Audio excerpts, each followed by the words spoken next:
Give him the intro. All right, here he is, Dragons assistant coach Dean Young. Welcome to the Run Home with Fletch and Missile. How you going, boys? Yes, Youngie. How are you, brother? How's the? How is it back down there in the Gong Wall or Cogra as well? We got to don't forget Cogra. How's it been, mate?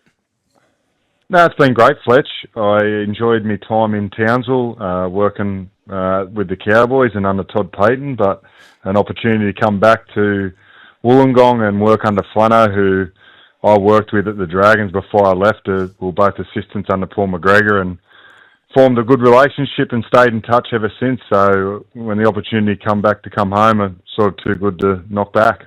You guys have hit a little purple patch now. There's a couple of frustrating games to start the year, but certainly coming into form. What's been the turnaround for the team?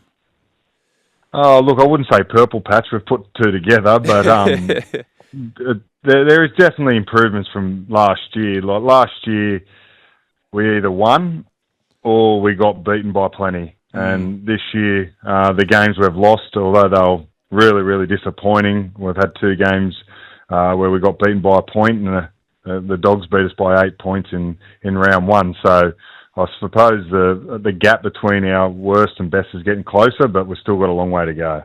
Youngie, what about the new signings? Well, the new signings of the old dudes. So you got Gutho and Damien Cook coming. Yep. So we saw in the off season Clint Gutherson, won that the hill climb or the hill race. What you were doing, it just seems to me that he hasn't lost any of his fire or his desire. He's been the buy of the year. How have you found him?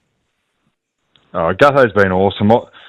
I never met him before he'd signed here, and you watched him play and you always admired how hard he competed when he was playing for either Manly or Parramatta. But day one come in and he's just full of energy. Like every day he just loves being at training, loves being around the boys, refuses to take a day off. There's times where we sort of say, mate, just take it easy today or whatever, but he doesn't like missing training, and he's a real infectious type of guy, and the way he competes is rubbing off on the players, so he's been great. How have you, this is a big game. This is like a semi-final, the ANZAC Day. You've played in these ANZAC Day games, and it's one of those games where you can't really prepare for it because unless you experience it. What have you told the guys that are going to make their debut playing ANZAC Day against the Chooks?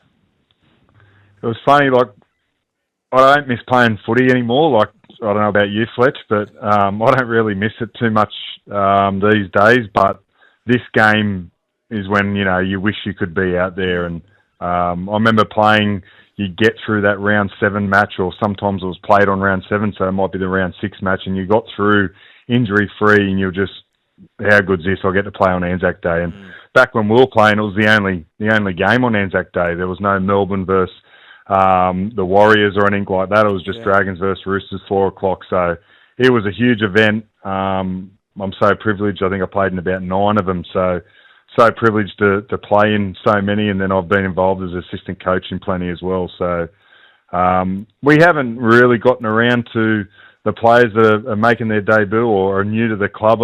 I think they've watched it from afar and realised how big it is. And they're all just looking forward to getting out there. Fletch, can you remember what your win-loss record is? Where? For ANZAC Day games. Well, see, we played in the official first one. Yep. 0-2. But we played one where it just happened to fall on it the previous 2 years. And I think and we just happened to play the Dragons. So we won in 2-0-2. What about this for a record? Dean Young played 9 times, only lost 1. Well, there you go. 8 from 9 on ANZAC Day, Dean. Did you know it was that good? Yes, of course. Someone mentioned that to me today, actually. The great Ian Millwood Basil. mentioned that to me How's today. he going? Yes, the great Basil. He's going good. But yeah, the Roosters back then when I was playing, they were literally stacked. There's probably one bloke in their team that wasn't international, hadn't tasted Origin football.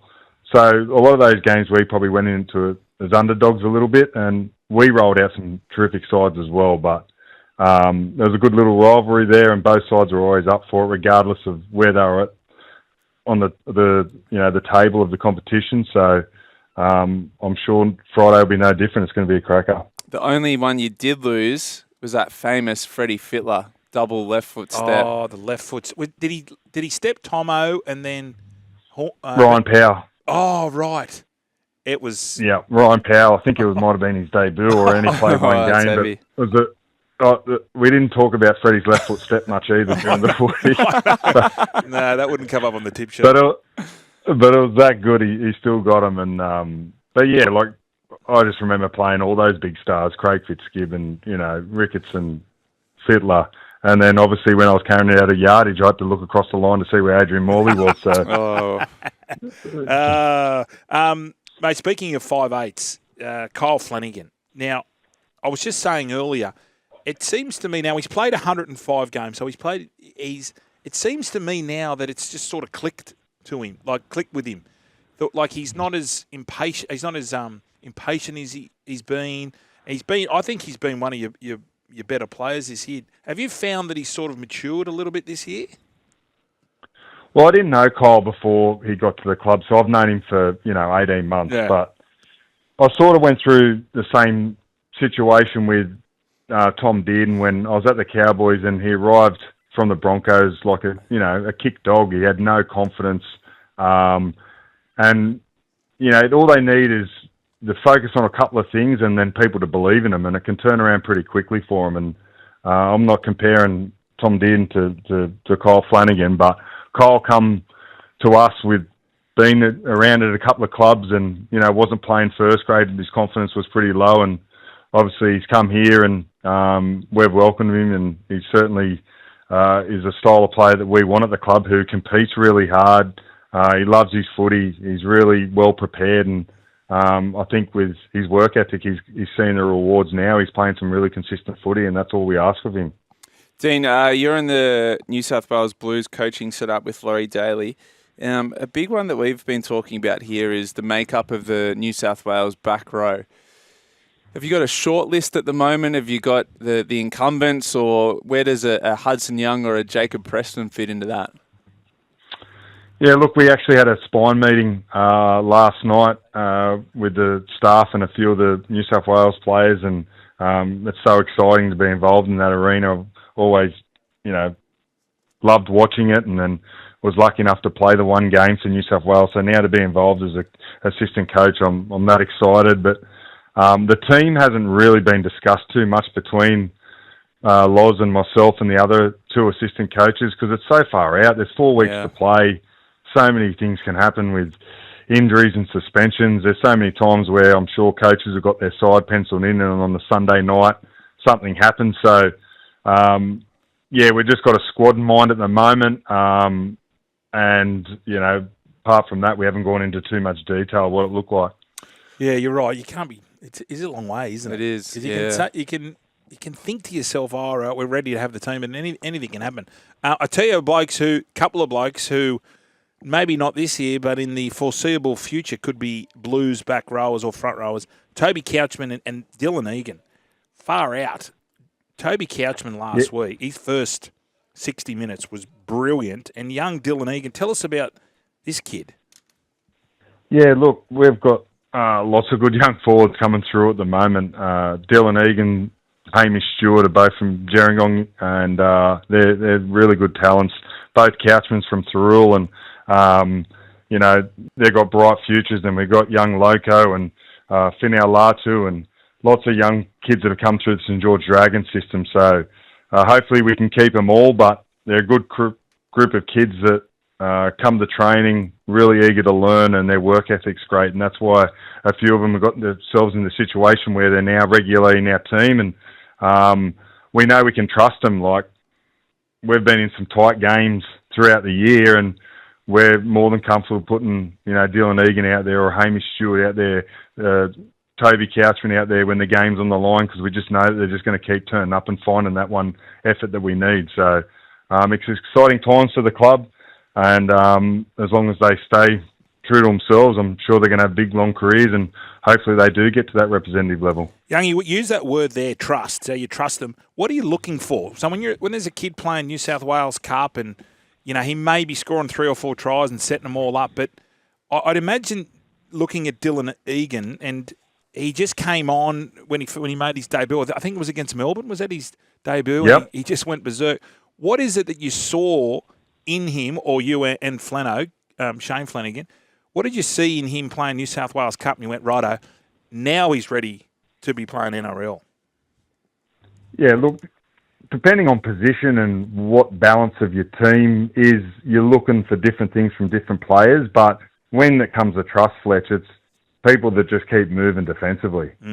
And, that's what those couple of players that you mentioned before, when the game's on the line or you're up against it and the other side's coming at you pretty hard, we know that those guys are just going to keep their feet moving defensively and keep turning up for each other. And that's where trust is built. And they've certainly built some trust within the coaching group. And I'm sure that they're building a lot of trust through their teammates. Just finally, Dean, before we let you go, what's the day look like tomorrow for the players? Will they stay at home? Will we get a hotel in the Allianz? How does the day pan out? Yeah, look, we're heading to the city tomorrow around lunchtime. We'll have a few meetings at our hotel and just go for a bit of a walkthrough. And then the boys, lucky enough, get massages in the afternoon, which is quite nice back in the day, Fletch. And then we're going out for dinner at Bill and Tony's at the night time. So nice. That's our day tomorrow. And then game day will come around pretty quick. It's a 4 o'clock kickoff, so the boys will be kicking back on Friday, ready to go. Fletch, I'm doubling down on my bet. I'm strong on the Dragons in this game, and after hearing about that pre-game... Did the Bill and Tonys get you over the line? Yeah, that's grouse. They are good. Do they boys have... I mean, they all watch their weight now. But are they getting the combos other than Blake Laurie? Who else... Are they getting... what are the big fella's 150th this week, Fletch. Oh, okay. Congratulations on the big fella. Blake's 150th. Oh, good on him. Yep. So, you're right about the food now. It's, we've got a dietitian, Nicola, who works at the club and works really hard with the boys, and they're pretty strict during the week, and I'm sure they sneak in some treats after the game. Oh, God. The cannolis are awesome down there. And the New York cheesecake. So you go upstairs, get your combo, stuff your face up there, and then go downstairs and get the New York cheesecake. Oh, it's awesome. Youngie, thanks very much, mate. I know you're a busy man, but thanks for joining us on the run home. Good on you, brother. No worries. Thanks for having me, guys.